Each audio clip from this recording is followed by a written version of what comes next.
Tapi kita temukan satu pernyataan tentang simbol di dalam Ekaristi, nggak ada ya? Mantap. Ayo Michael. Nggak pernah ya? Konsep mereka itu hanya simbol. Kita jawab, apakah itu sesungguhnya atau simbol? Oke, Yohanes 6, 51 sampai 52. Waduh. Nggak langsung ke 66 aja, Mu. Pelan-pelan lah. Pelan-pelan, Mas. Yohanes 6, mulai dari 51. Oke. Inilah roti yang turun dari sorga. Barang siapa makan daripadanya, ia tidak akan mati.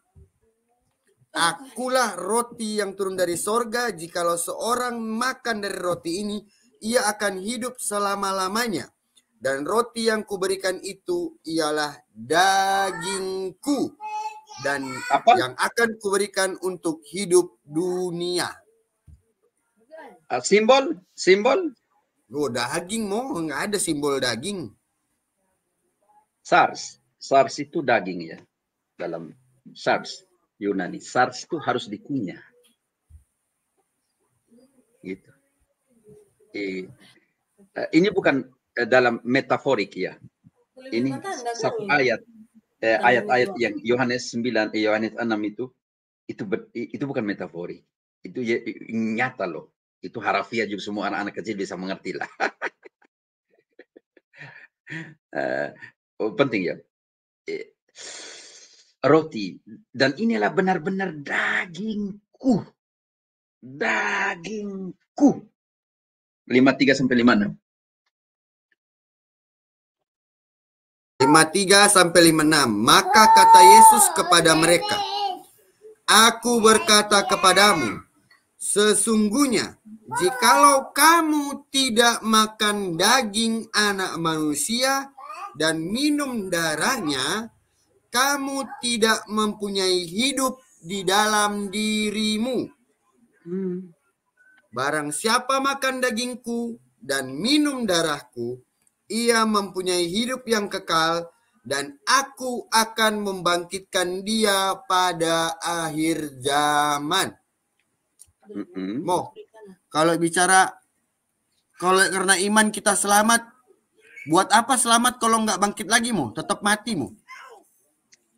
Selamat itu karena kita tinggal di dalam Tuhan ya. Dan Tuhan tinggal di dalam kita. Kalau dia ada dalam kita dan kita ada dalam dia, kita selamat. Ayat 56 kan begitu nanti kalau kita mau baca. Tanda bahwa dia ada di dalam kita tuh di mana, ayo? Sebab dagingku, saya ulangi dari 55 ya. Sebab dagingku adalah benar-benar makanan dan darahku adalah benar-benar minuman. Salah nih, Mo. Sebab dagingku adalah simbol makanan dan darahku adalah simbol minuman. Aduh, Salah ini, Mo. Ini Injil loh. Mac, ini Injil loh, Mac. Injil loh, Mac. Masa mau disamakan, diseratakan dengan surat Paulus, Mac? Ini Injil loh, Mac. Bisa Mac, aja kali. Injil ini, Mac. Kau itu bisa. Lanjut. Romo, boleh komentar? Oke, boleh. Ini kata-kata ini kan buat saat itu. At the time. Bukan future. Gimana, Romo? Oh, nanti kita sampai di future-nya bagaimana? Oke. 56 deh. Sampai kapan harus 56 dirayakan? Oke, langsung deh. Karena pertanyaan ini supaya jangan lupa. Oke lah, 1 Korintus. Baca sendiri, Peter. 1 Korintus. 11 ayat 26. 11 ayat 26. Sampai 1 kapan? Korintus 11 ayat 26. Sebentar. Sampai di sini. Kamu bilang tadi pada saat itu, tapi ini loh. Iya. Apa? Sampai kapan?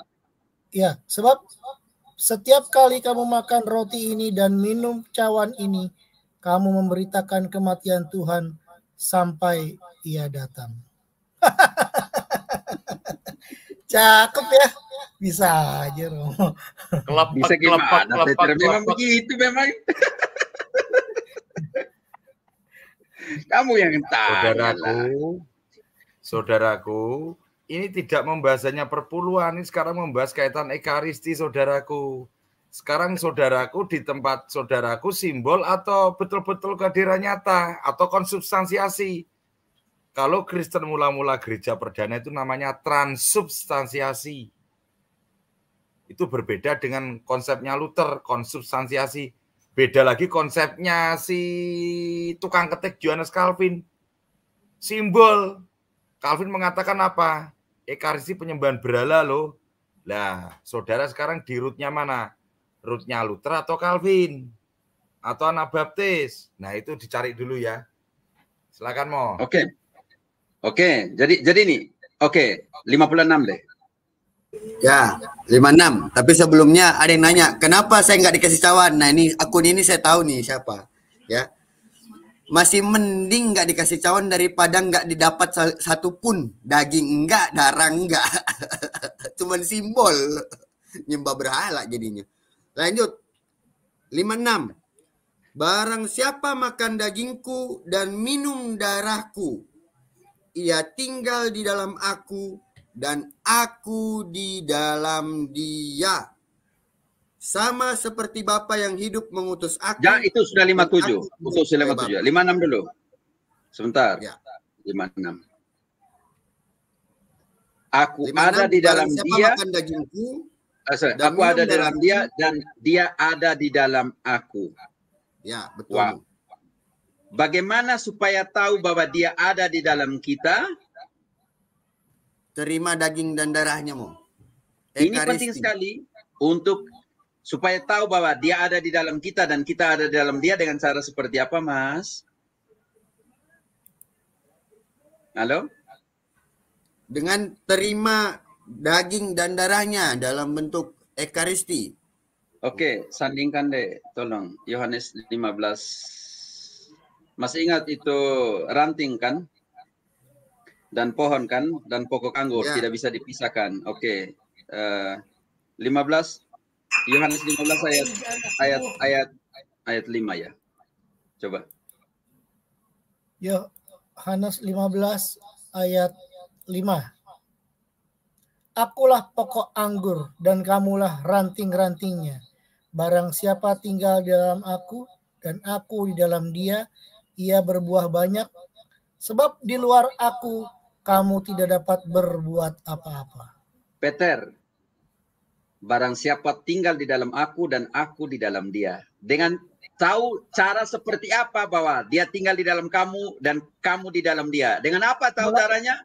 Melakukan perbuatannya, Romo. Bukan. Ini loh. 56 Yohanes tadi. Oh. Yang ekaristi. Ini baca nih. Akulah pokok anggur. Kembali lagi, saudara. Akulah pokok anggur dan kamulah ranting-rantingnya. Ingat. Barang siapa tinggal di dalam aku dan aku di dalam dia, ia berbuah banyak. Sebab di luar aku tidak dapat berbuat apa-apa. Jawabannya ada di mana? Supaya tahu bahwa kita tinggal di dalam dia dan dia di dalam kita. Jawabannya ada di Yohanes 6:56. Caranya seperti apa? Barang siapa makan dagingku dan minum darahku, ia tinggal di dalam aku dan aku di dalam dia. Demikianlah Injil Sabda Tuhan. Terpujilah Kristus. Dan dilakukan sampai Tuhan datang. Kalau kita Kristus bukan hanya mendirikan gerejanya, bukan hanya mengatakan bahwa pelbagai nubuat disalurkan melalui gereja yang kita ketemukan, tetapi dia juga menguduskan gerejanya. Dengan cara seperti apa dia menguduskan? Sekarang kita harus tahu bahwa dia menguduskan gerejanya. Efesus 25, 26, 27.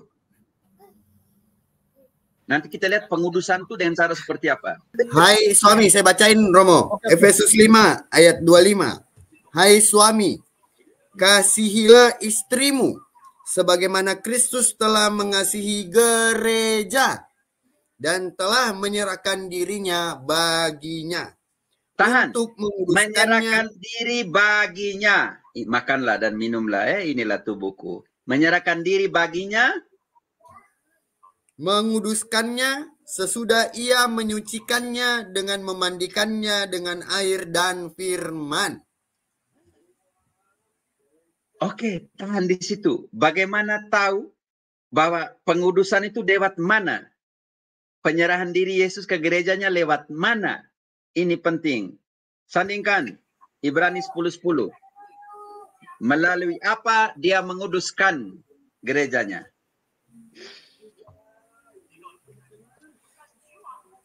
Dan karena kehendaknya inilah kita telah dikuduskan satu kali untuk selama-lamanya oleh persembahan tubuh Yesus Kristus. 57 Yohanes kembali. Kita sandingkan. Yang omong jelek tentang Ekaristi itu baca nih. Media pengudusan, sarana pengudusan oleh tubuh dan penyerahan tubuh dan darah Kristus. Dan Kristus menyucikan gerejanya. Dengan menguduskan gerejanya, menyerahkan dirinya untuk gerejanya melalui apa? Ibrani 10:10, melalui persembahan tubuh Kristus. Ayat 57 Yohanes tadi. Dan sama seperti Bapa yang hidup mengutus aku dan aku hidup oleh Bapa, demikian juga barang siapa yang memakan aku akan hidup oleh aku. Memang mau mati semua. Bukan kanibal katanya nih Mo. Kanibal katanya nih Mo. Ya, karena nggak mau hidup. Kalau nggak mau hidup tuh, nanti lihat 1 Korintus 11 ayat 27. Barang siapa tidak layak. 1 Korintus 11:27. Jadi barang siapa dengan cara yang tidak layak makan roti atau minum cawan Tuhan, ia berdosa terhadap tubuh. Yes. Roti dan cawan Tuhan, bukan itu yang roti-roti yang itu, bukan biskuit Roma. Bukan roti sobek sama sirup marjan merah. Orang tua. Ingat, roti dan cawannya siapa? Tuhan. Nanti mereka dibagikan dengan itu gelas plastik kan, bukan cawan lagi. Kalau mau sekolah skriptura semua harus dapat cawan lah. Jangan pakai gelas plastik lah. Ya, real kan? Barang siapa, ini dikatakan cawan. Barang siapa yang tidak layak menerima, memakan roti dan cawan Tuhan, ia berdosa terhadap tubuh dan darah Tuhan. Kristus. Berdosa kepada apa? Berdosa terhadap tubuh dan darah Tuhan. Tuhan. Kalau itu simbol, kalau itu barang siapa yang tidak layak memakan roti dan cawan Tuhan, karena itu simbol, maka dia akan berdosa kepada simbol tubuh dan darah Tuhan. Berarti mengimani iblis tomo. Mengimani iblis tomo itu penyembahan berhala loh, mau itu malah mau. Pesta poranya tuh ada di pesta poranya mereka tuh ada di Korintus yang sama, 1 Korintus 11 tapi ayat 17-22 itu pesta poranya mereka. Mau tahu pesta poranya mereka tuh seperti apa? Baca deh. Sebentar Romo. Yes, oke Mo. Sebentar. Begini Romo, ini kan cara yang tidak layak. Jadi tidak semua orang berhak. Ada syarat-syaratnya Romo. Kan kebanyakan orang taunya perjamuan kudus, semua datang terima tanpa syarat, tanpa puasa atau segala macam persiapan. Syarat pertama 29, baca deh. 29. Karena barang siapa makan dan minum tanpa mengakui tubuh Tuhan, ia mendatangkan hukuman atas dirinya. Imanmu bahwa yang saya terima adalah tubuh Tuhan, darah Tuhan, bukan simbol. Peter. Orang Manado bilang darah meske, bukan ya Mo. Darah Tuhan Mo. Kalau kamu pergi, ya makanya mereka ke sana hanya simbol, memori, ya udah nggak usah anamnesis, ya udah nggak apa lah, cuekin aja. Berarti ini loh. Maaf Romo, saya potong Romo. Ini kan tadi berkaitan dengan yang di depannya Romo ya. Kan begini, makan roti dari cawan karena barang siapa makan minum tanpa mengakui tubuh Tuhan. Artinya kalau sembarangan menggunakannya berarti dia menghujat ya, Romo. berdosa Berdosa, kepada Romo. tubuh dan darah Tuhan. Dan Kan tadi konsekuensinya ada. Konsekuensinya di ayat 30. Ya, karena waktu dia mengadukan perjamuan kudus kan ada syaratnya. Tadi Romo jelaskan di sini. Jadi kalau syarat ini tidak dilakukan, berarti sama aja menghujat ya Romo ya. Syarat ini kalau tidak dilakukan ada konsekuensi. Ayat 30. Ayat 30 saya bacakan Romo. Sebab itu banyak di antara kamu yang lemah dan sakit dan tidak sedikit yang meninggal. Peter. Jadi hati-hati. Aku bacakan dari awal ya Romo, 11:27. Jadi barang siapa dengan cara yang tidak layak makan roti atau minum cawan Tuhan, ia berdosa terhadap tubuh dan darah Tuhan. Jadi orang harus benar-benar persiapan untuk melakukan perjamuan kudus. Tidak semua orang bisa. Karena itu hendaklah tiap-tiap orang menguji dirinya sendiri. Dan baru sesudah itu ia makan roti dan minum dari cawan itu. Itu kondisi. Karena barang siapa makan dan minum tanpa mengakui tubuh Tuhan, ia mendatangkan hukuman atas dirinya. 11:30. Apa hukumannya? Sebab itu banyak di antara kamu yang lemah dan sakit dan tidak sedikit yang meninggal. Wow. Terima kasih. Kau itu akhirnya Kenapa? bisa mendatangkan lemah sakit bahkan meninggal. Aduh. Ngeri. Kenapa? Ngeri. Karena yang mereka ke perjamuan kudus, tapi mereka buat seperti ayat 17-22. Baca itu. 17:22. Dalam peraturan-peraturan yang berikut aku tidak dapat memuji kamu. Sebab pertemuan-pertemuanmu tidak mendatangkan kebaikan, tetapi mendatangkan keburukan. Wis. 18. Sebab pertama-tama aku mendengar bahwa apabila kamu berkumpul sebagai gereja, ada perpecahan di antara kamu. Ketika saya mendengar bahwa ketika kamu berkumpul sebagai gereja, apa yang kamu buat? Maksudnya apa, Romo? Aku kurang ngerti. Lanjut. Ketika saya mendengar bahwa ketika kamu berkumpul sebagai gereja, ada apa? Ada perpecahan di antara kamu, dan hal itu sedikit banyak aku percaya. Ada apa? Sedikit banyak aku percaya. Ada perpecahan. Oke, lanjut. Sebab di antara kamu harus ada apabila kamu berkumpul, kamu bukanlah berkumpul untuk makan perjamuan Tuhan. 21. Sebab pada perjamuan itu tiap-tiap orang memakan dahulu makanannya sendiri, sehingga seorang lapar dan yang lain mabuk. 22. Apakah kamu tidak mempunyai rumah sendiri untuk makan dan minum? Atau maukah kamu menghinakan gereja Allah dan memalukan orang-orang yang tidak mempunyai apa-apa? Oke. Apakah Peter? Yes. Peter, sudah. Itu ya. Ini yang perjamuan yang mereka yang Paulus tentang sekali. Perjamuan yang suka simbol makan itu. Pergilah ke rumah masing-masingmu. Ekaristi harus dirayakan sesuai dengan apa? Ayat 23.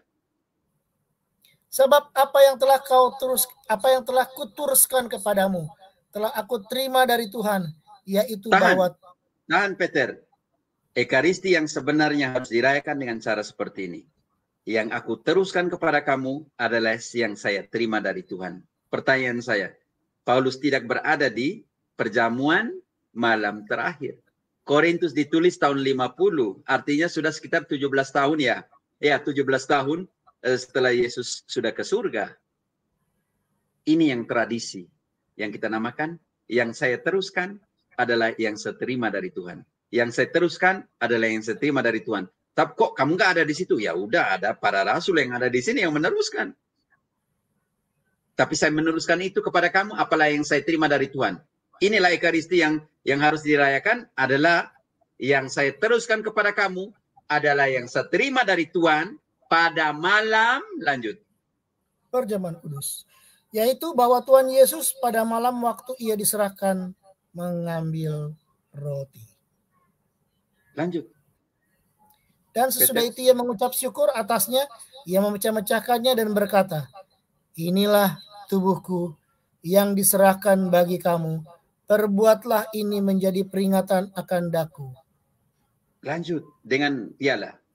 Demikian juga ia mengambil cawan sesudah makan, lalu berkata, cawan ini adalah perjanjian baru yang dimeteraikan oleh darahku. Perbuatlah ini setiap kali kamu meminumnya menjadi peringatan akan aku. Sampai kapan? Sampai Tuhan Yesus datang. Ya, baca lah. Oh, sebab setiap kali kamu makan roti ini dan minum cawan ini, kamu memberitakan kematian Tuhan sampai ia datang. Haleluya. Kenapa dikatakan yang saya teruskan kepada kamu adalah yang saya terima dari Tuhan pada malam perjamuan terakhir, Lukas 22 ayat 19. Ada di kitab suci, saudara-saudara denominasi. Kenapa harus lawan kitab suci? Kenapa harus lawan Injil?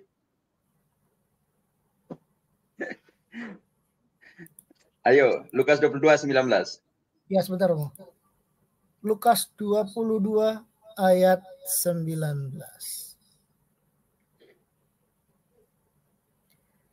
Lalu ia mengambil roti, mengucap syukur, memecah-mecahkannya, dan memberikannya kepada mereka. Katanya, inilah tubuhku yang diserahkan bagi kamu. Perbuatlah ini menjadi peringatan akan aku. Sawan. Ada yang menarik, Romo. Yang menarik tadi aku benar-benar menarik kata-kata Romo bahwa Paulus tidak ada di tempat waktu perjamuan kudus, tetapi dia bisa mengucapkan kata-kata yang sama di tulisan 1 Korintus. 17 tahun setelah Yesus naik ke surga. Dari mana dia mendapatkan itu? Ya Peter, makanya kalau dia tidak terima daripada rasul, ya dia terima dari siapa? Nah itu. Ini tradisi oral. Dia melanjutkan. Dan dia merayakan Ekaristi loh, Peter. Ya. Kisah para Rasul, Angelus mungkin bantu. Kisah para Rasul 27, 33, 35. Siap. Tapi mau sebentar kembali ke Yohanes 6 ya.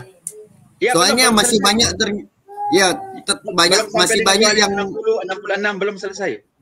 Ya, masih banyak di live chat saya lihat yang tidak bisa menerima tentang perkataan Kristus. Nah, nanti Kristus menjawab, apakah ini berat? Apakah ini mengguncang imanmu?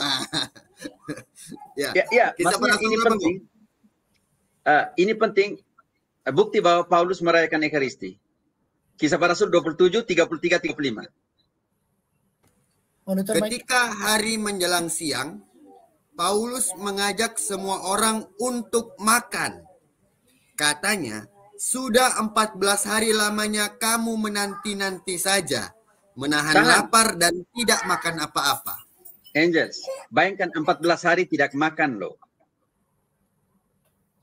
Tidak mungkin kan, secara jasmani kan? Hanya Yesus yang 14 hari tidak makan. Tubuh Kristus ini, Mo. Nah, kita belum tahu makannya apa. Aduh, Angels. Kita belum tahu makannya apa, Angels. Lanjut. Karena itu aku menasihati kamu supaya kamu makan dahulu. Hal itu perlu untuk keselamatanmu. Tahan. Tidak untuk apa? Ya. Keselamatan. Untuk apa? Keselamatanmu. Tapi kita belum tahu cara makan untuk keselamatan itu apa. Lanjut. Tunggu, Mo. Katanya yang perlu untuk keselamatan cuma iman, Mo. Michael gitu. Iya. Makanan yang kamu harus makan dulu itu penting untuk apa? Keselamatanmu, Mo. Untuk apa? Keselamatan. Lanjut, bagaimana cara makannya nanti? Silakan. Tidak seorang pun di antara kamu akan kehilangan sehelai pun dari rambut kepalanya. Kalau kamu makan itu, tak seorang pun akan kehilangan sehelai rambut pun dari kepalamu. Tapi belum tahu makannya bagaimana. Sesudah berkata demikian, ia mengambil roti, mengucap syukur kepada Allah di hadapan semua mereka, memecah-mecahkannya, lalu mulai makan. Oke, tahan. Maka kuatlah hati semua orang itu dan mereka pun makan juga. Demikianlah sabda Tuhan. Syukur kepada Allah. Sama yang Yesus buat di Lukas 22 ayat 19. Mengambil roti, mengucap syukur dan memecah-mecahkannya. Oke. Ya. Peter, makan untuk selamat ya Peter ya, jangan makan untuk kenyang. Dan tak sehelai rambutmu akan kehilangan, akan jatuh, akan hilang dari kepalamu. Karena ini mau katakan, kamu selamat utuh semua. Oke, Angels. Bisa mengerti, Angels? Peter, teman, Ever semua. Loud and clear, Kapten. Amin. Ya. Loud and clear, Kapten. Jelas. Oke, kembali. Kita kembali. Apa yang terjadi? Yohanes 6 ayat 60. Apa yang terjadi? Nah, ini dia nih yang gue suka nih. Yohanes 6 ayat 60. Sesudah mendengar semuanya itu, banyak dari murid-murid Yesus. Ternyata orang Siapa? dalam, orang dalam. Orang yang sudah percaya. Ya, sesudah mendengar semuanya itu, banyak dari murid-murid Yesus yang berkata, perkataan ini keras. Siapakah yang sanggup mendengarkannya? Ayat 61. Yesus yang di dalam hatinya tahu bahwa murid-muridnya yang di live chat bersungut-sungut tentang hal itu. Berkata kepada mereka, adakah perkataan itu mengguncangkan imanmu? Dan bagaimanakah jikalau kamu melihat anak manusia naik ke tempat di mana ia sebelumnya berada? Rohlah yang memberi hidup. Daging sama sekali tidak berguna. Perkataan-perkataan yang kukatakan kepadamu adalah roh dan hidup. Tetapi di antaramu ada yang tidak percaya. Sebab Yesus tahu dari semula siapa yang tidak percaya dan siapa yang akan menyerahkan dia. Lalu ia berkata, sebab itu telah kukatakan kepadamu, tidak ada seorang pun dapat datang kepadaku kalau Bapa tidak mengaruniakannya kepadanya. Mulai dari waktu itu, banyak murid-muridnya mengundurkan diri dan tidak lagi mengikut dia. 67, 68, 69 mu. Maka kata Yesus kepada kedua belas muridnya, apakah kamu tidak mau pergi juga? Dan pertanyaan ini bagi kita semua nih mu. Apakah kita semua tidak mau pergi meninggalkan Yesus karena mendengarkan Yesus bilang makan dagingnya dan minum darahnya? Diwakilkan oleh Bapa kita, jawab Simon Petrus kepadanya, Tuhan, kepada siapakah kami akan pergi? Perkataanmu adalah perkataan hidup yang kekal. Dan kami telah percaya dan tahu bahwa Engkau adalah yang kudus dari Allah. Jawab Yesus kepada mereka, bukankah aku sendiri yang telah memilih kamu yang 12 ini? Namun seorang di antaramu adalah iblis. Lanjut, Mu. Oke, saudara dan saudariku yang terkasih, saya pikir ini ada sesi Ekaristi ya, nanti kita fokuskan di situ. Tapi sudah berapa kali kan imamat, Ekaristi, tapi ya begitulah seperti yang 2 Timotius 1:17, 1 ayat 7. Selalu diulang, selalu diajarkan, tapi tidak mau menerima kebenaran. Nah ini seperti ini ya, Damai Kasih Channel sudah berulang kali, tapi memang susah. Kalau yang datang itu dengan konsep 2 Timotius 3 ayat 7. Dibaca deh, Peter. Sudah berulang kali dijelaskan, tetapi susah terima kebenaran. 2 Timotius 3 ayat 7. 2 Timotius Michael. 3. Ya, ada Peter. Lanjut, Peter. 2 Timotius 3 ayat 7. Yang walaupun selalu ingin diajar, namun tidak pernah dapat mengenal kebenaran. Berulang kali aku mencoba selalu untuk bagaimana Erik lagu itu saya lupa. Kali aku sampaikan kenapa engkau jadi bebal terus menerus itu loh Mo.